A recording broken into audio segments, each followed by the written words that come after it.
Hello everyone, welcome to the next lecture on the optimization techniques. Today I will explain you one of the most important methods called as how we can find the BFS of the LPP. मतलब आपको एक LPP दे रखी है, कैसे आप उसका optimal solution निकालोगे, कैसे फिजिबल सॉल्यूशन निकालोगे with the help of the basic feasible solution.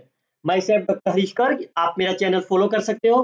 जैसे मैं नेक्स्ट वीडियो अपलोड करूं आपके पास नोटिफिकेशंस आ जाए.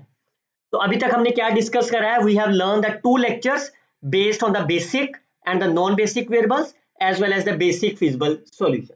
ये दोनों लेक्चर आपको मेरी playlist optimization techniques in Hindi में मिल जाएंगे. Slack variable, canonical form, basic and the basic feasible solutions.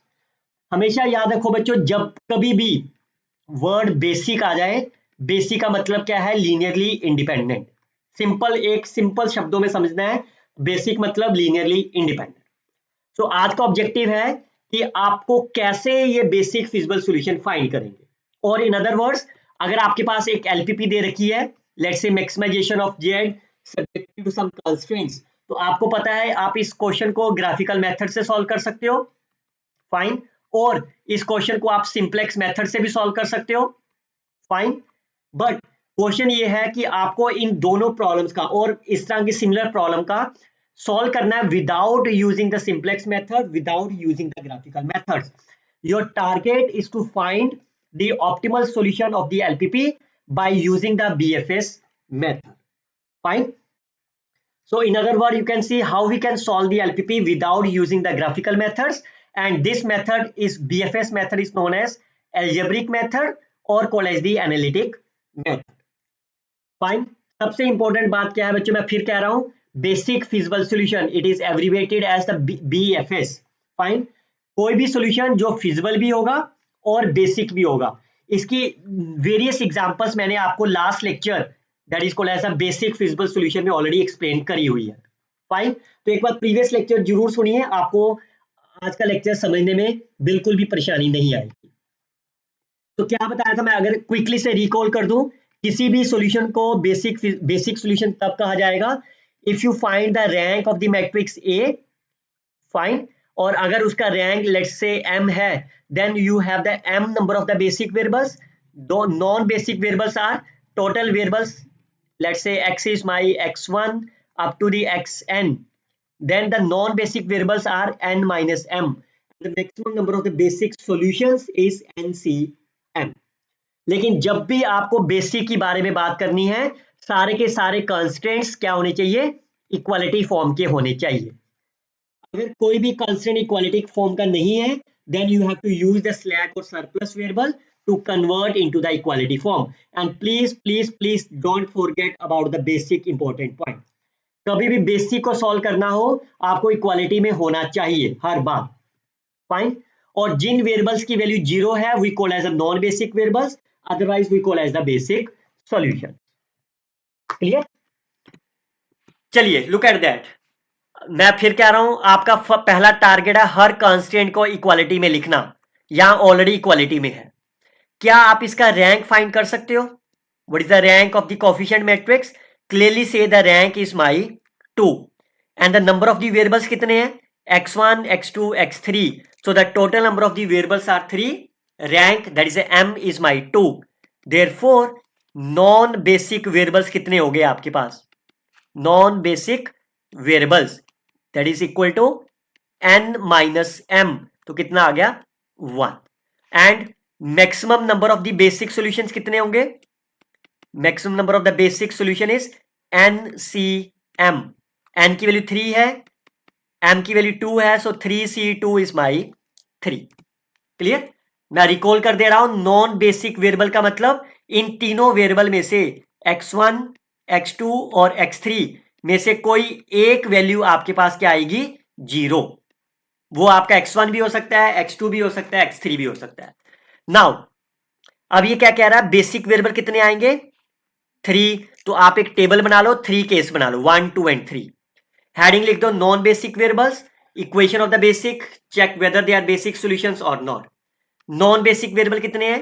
1. तो वो क्या हो सकता है? इधर x1 और x2 और x3. ये तो पॉसिबल केसेस है ना.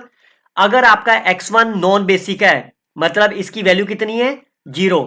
यहां पे फिल कर दो x1 की वैल्यू 0। इक्वेशन क्या बन गई 3x2 plus 4x3 is equal to 5। Second क्या बन गया -2x2 plus 2x3 is equal to 6। Similarly second equation लिख लो, x2 को आप 0 कर दो, 2x1 plus 4x3 and so. Now you can see the basic. Basic कब होगा जब li होगा। फाइन। तो क्या इन दोनों सोल्यूशन को सॉल्व कर सकते हो? पहले तो चेक कर लो इसका डिटर्मिनेंट कितना है 3 -2 4 2। Determinant is my non 0। इस वाले का चेक करोगे सेकंड वाले का 0 आ जाएगा। तो अगर 0 है तो basic solution does not exist. Fine. इसका मतलब ये बेसिक ही नहीं है। तो क्या इन दो इक्वेशन को सॉल्व कर सकते हो आप पहले केस के लिए? तो मैं आपको एक केस करके दिखा दे रहा हूं कैसे करेंगे। इस वाले को 2 से मल्टीप्लाई कर देते हैं और माइनस कर दो आप, तो कितना हो गया 3 + 4। 3 + 4 is 7x2 which is equal to 5 plus minus करना है ना 5 - 12। तो x2 की वैल्यू कितनी आ गई -1। क्लियर? x2 is my -1। तो आपका x1 x3 कितना हो जाएगा पहली इक्वेशन में फिल कर दें। सो 8/4 दैट इज माई 2।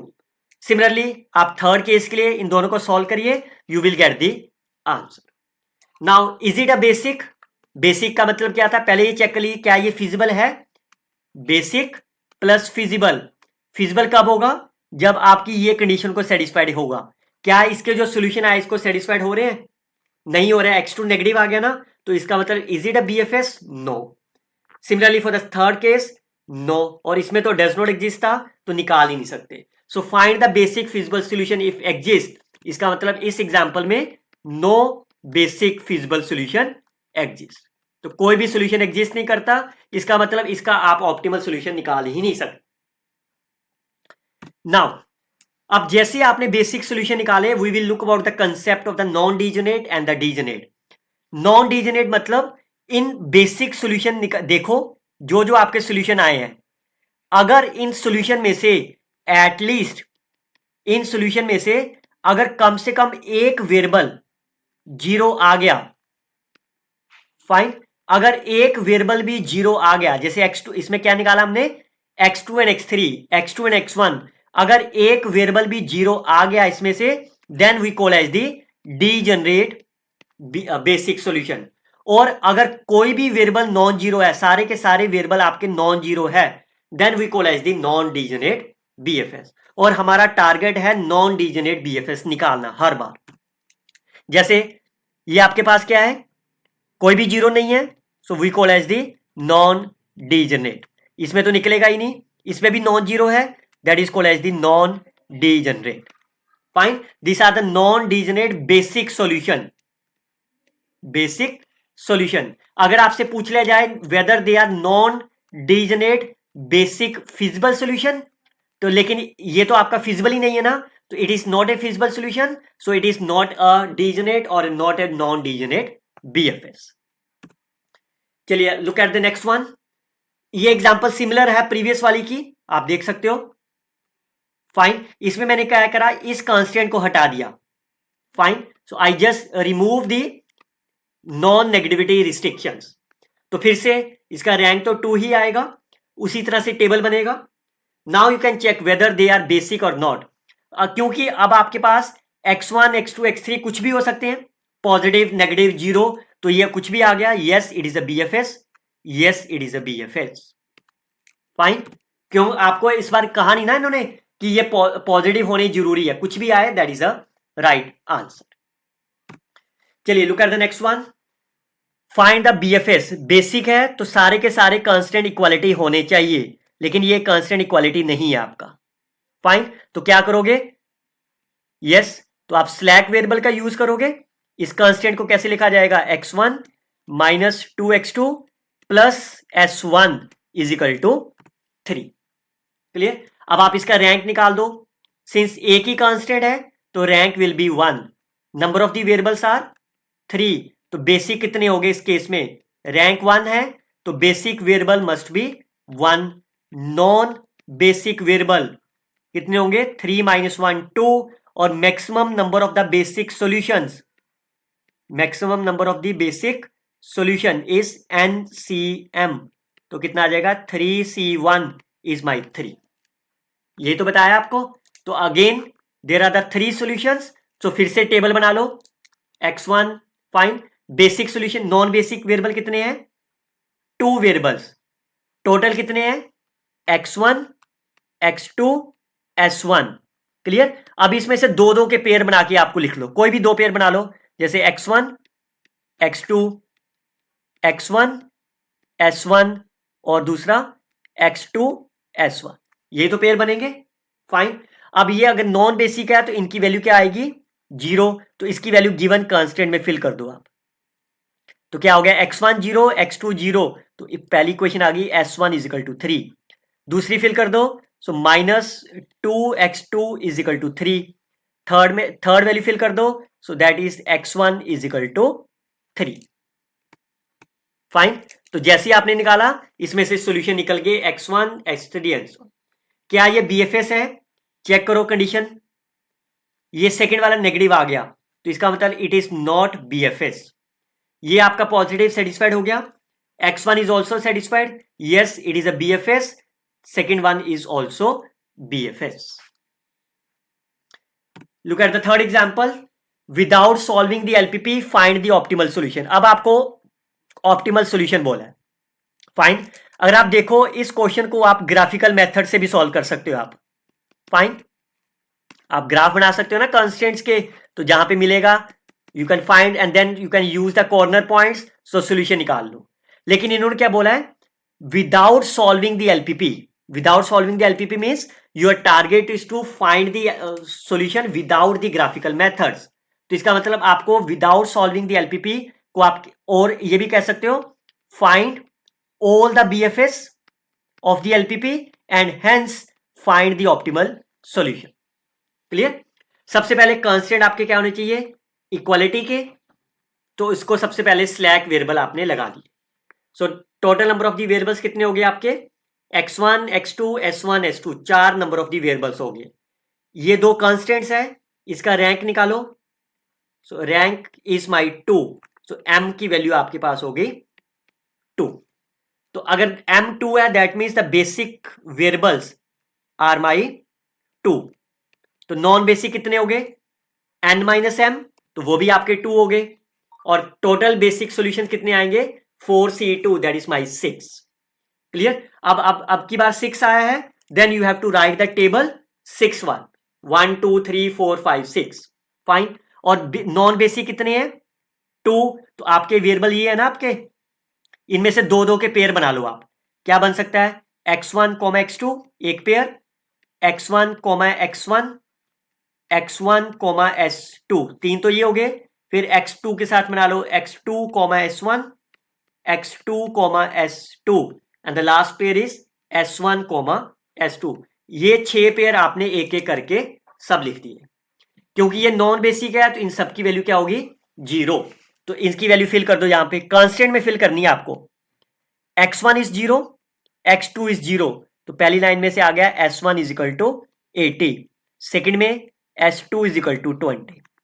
सेकेंड में फिल करो x1 0 फिल करो और s1 की वैल्यू 0 फिल करो, तो पहली लाइन में से आ गया 5 x2 इज इक्वल टू 80 और सेकेंड में से आ गया x2 is equal to x2 plus s2 is equal to 20।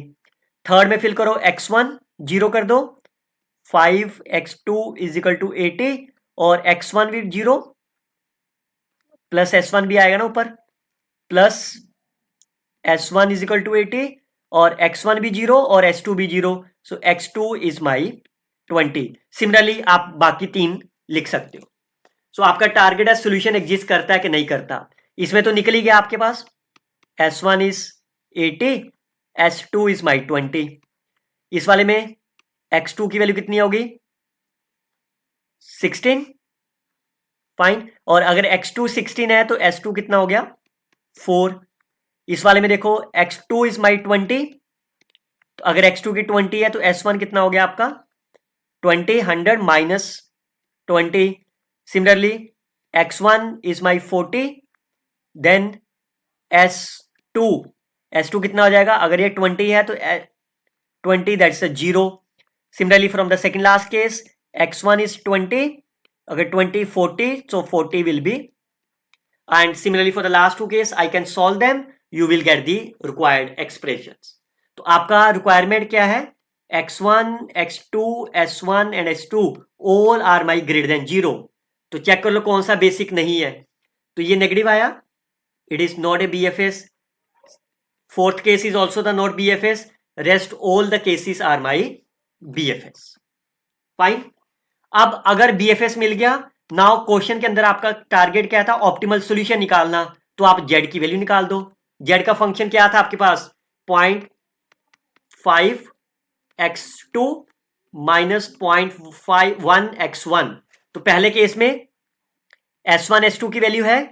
x1 x2 आपका कितना है? नॉन बेसिक के केस में 0. तो आपने फिल करा, आंसर 0 हो गया.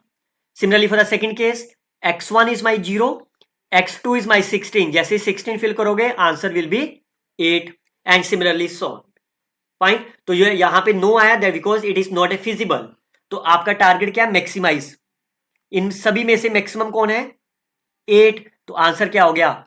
x1 will be 0, x2 is my 16. x2 16 है ना. x1 is 0, x2 is 16, s1 is 0, s2 is equal to 4 is the required answer, optimal answer of the problem.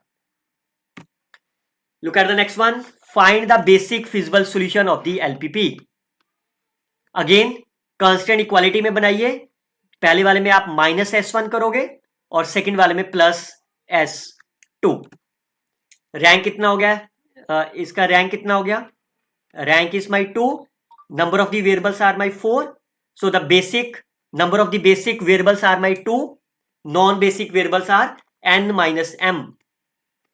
And the NCM is my basic solutions. फिर से 6 cases बना लो.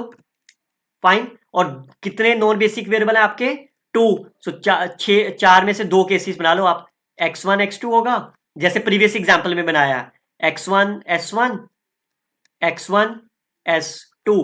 फिर x2 के साथ बना लो x2 s1, x2 s2 and s1 s2. अगर आप सोच रहे हो कि सर ये क्यों नहीं बनाया आपने यहां पे, वो तो सेम ही है ना पहले वाला केस. क्लियर? इन सब की वैल्यू फिल कर दो. यहां पे कितनी आ गई? x1 x2 0 फिल करोगे तो पहले केस में आ गया minus s1 is equal to 2 और सेकेंड लाइन में s2 इज इक्वल टू 6.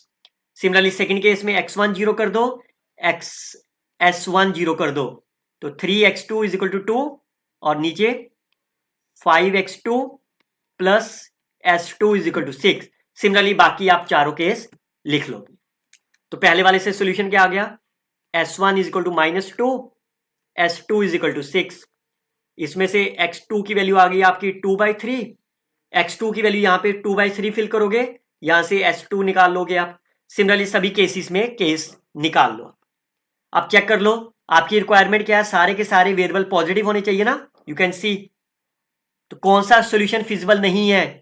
तो यू कैन चेक. ये नेगेटिव आ गया, नॉट ए फिजिबल. ये नेगेटिव है आपके पास, नॉट ए फिजिबल. ये आपके पास नेगेटिव है, इट्स नॉट ए फिजिबल. तो यस, बाकी जो केसेस हैं yes they are my feasible. अब इस क्वेश्चन में ऑप्टिमल नहीं पूछा था तो दैट इज द आंसर. तो कितने फिजिबल क्या हो गए? ये 3 आंसर आपके फिजिबल हो गए. तो कैसे लिखा जाएगा? मैं एक केस लिख के दिखा दे रहा हूं. x1 कितना आपका? 0. x2 कितना आपका? 2/3. s1 कितना आपका? 0. और s2 कितना आपका? 8/3. और आप इसको ऐसा भी लिख सकते हो x1 x2 s1 s3. ये एक आपका बेसिक फिजिबल सॉल्यूशन आ गया. Similarly corresponding to the third case आप लिख सकते हो एंड फोर्थ केस लिख सकते हो. ये आपके पास 3 बेसिक फिजिबल सॉल्यूशंस आ गए. और अगर आपको इस क्वेश्चन में पूछ लिया जाता है and hence find optimal, fine, तो आप क्या करते? इस केस के लिए आप z निकाल लो. ये z दिया हुआ है. सेकंड केस के लिए z निकाल लो और थर्ड केस के लिए z निकाल लो and your target is to minimize them. Fine. इन तीनों में से जो सबसे मिनिमम होगा that will give you the optimal solution. चलिए next one is find the optimal solution without using the simplex method और द ग्राफिकल मेथड्स. फाइन। अब फिर से ऑप्टिमल निकालना विदाउट यूजिंग का मतलब क्या है, you have to find the optimal solution by using the BFS method. Constant already आपकी इक्वालिटी में है, फाइन। तो सबसे पहले रैंक निकालो, और इस क्वेश्चन को ऐसे भी बोल देते हैं, find all the BFS of the given LPP और solve the given LPP by using the analytic methods और called as the algebraic method. इसका रैंक कितना आएगा सिस्टम का, rank is my 2, number of the variables are 4, so इसका मतलब non basic variable कितने होंगे, n minus m, 2 are my non basic variables. तो maximum number of the basic solutions कितने आएंगे, maximum number of the basic solutions, यहां variable है यहां सॉल्यूशन है, NCM 4C2, सो 4C2 कितना होगा, 4 into 3 2 into 1 that is my 6। Clear, तो 6 आपके पास बेसिक सॉल्यूशंस होंगे, number of the basic solutions. तो फिर से टेबल बना लो, फाइन। नॉन बेसिक वेरिएबल 2 है, फाइन, और आपके वेरिएबल्स क्या नीचे, x1 x2 x3 x4। तो अब आप इन चारों के बेस पे दो दो के पेयर बना लो आप, x1 x2 हो गया, x1 x3 x1 x4, ये तो x1 के साथ हो गए, then x2 and x3 x2 and x4 and the last one is x3 x4। Clear, अब इनकी वैल्यू इस इक्वेशन कांस्टेंट में फिल कर दो आप। तो पहली इक्वेशन क्या बन गई, minus x3 plus 4x4 is equal to 8 और 6x3 minus 7x4 is equal to -3, because non basic की वैल्यू क्या आपकी 0। सिमिलरली इसमें x1 और x3 को 0 कर दो, तो 3x2 minus x4 is equal to 8 और नीचे वाले में -2x2 minus 7x4 is equal to -3 and so. Clear, अब आप इन दोनों को सॉल्व कर सकते हो। अगर आप कहोगे तो मैं किसी एक को सॉल्व करके दिखा देता हूं। ये पहली वैल्यू है ना आपके पास 8 6x3, चाहे तो आप कैलकुलेटर का यूज कर लो, अगर आपके पास साइंटिफिक कैलकुलेटर है कैसियो 991ES, फाइन, उसके अंदर 2 इक्वेशंस 2 अननोन है, आप डायरेक्टली सॉल्व कर सकते हो। Any how you can solve them, इस वाली इक्वेशन को आप 6 से मल्टीप्लाई कर दें और ऐड कर दो आप, तो ये कितना होगा, ये तो कैंसिल हो जाएगा, 24 माइनस 7 17, फाइन, 48 माइनस 3 45, तो आपकी x4 की वैल्यू आ गई 45 डिवाइडेड बाय 17। तो इसमें फिल कर दो किसी एक में, तो आपकी x3 आ जाएगा। Similarly you can find for the other cases, तो आप देखो x4 की वैल्यू आ गई ना, similarly you can find the x3, similarly you can find for the second case, third case, fourth, fifth and so. आपका requirement क्या है, सारे के सारे वेरिएबल पॉजिटिव होनी चाहिए, लेकिन सेकंड केस नेगेटिव है, it is not A BFS, second last case is not A BFS, fine. और जो बाकी सारे केसेस हैं, yes it is my BFS. और आपका टारगेट ऑप्टिमल सॉल्यूशन निकालना, इन सभी कोरस्पॉन्डिंग जेड निकाल लो आप। जेड क्या था आपका, जेड की वैल्यू क्या थी, Z is my 2x1 plus 3x2 4x3 7x4, fine. तो एक एक करके फिल करो, x3 x4 तो है आपके पास, और x1 x2 की वैल्यू क्या है 0, तो जैसे फिल करोगे 4 into 44 divided by 17 plus 7 into 45 divided by 17, your answer is 491 divided by 17। Similarly ये तो फिजिबल ही नहीं है, similarly for the second case, third case and then so. तो आपका टारगेट क्या है, मैक्सिमाइजेशन। तो इन सब में मैक्सिमम किसका आंसर है 8, दिस है 10 point something, it's again the 10 point something, और ये आपका 20 से ऊपर चला जाएगा।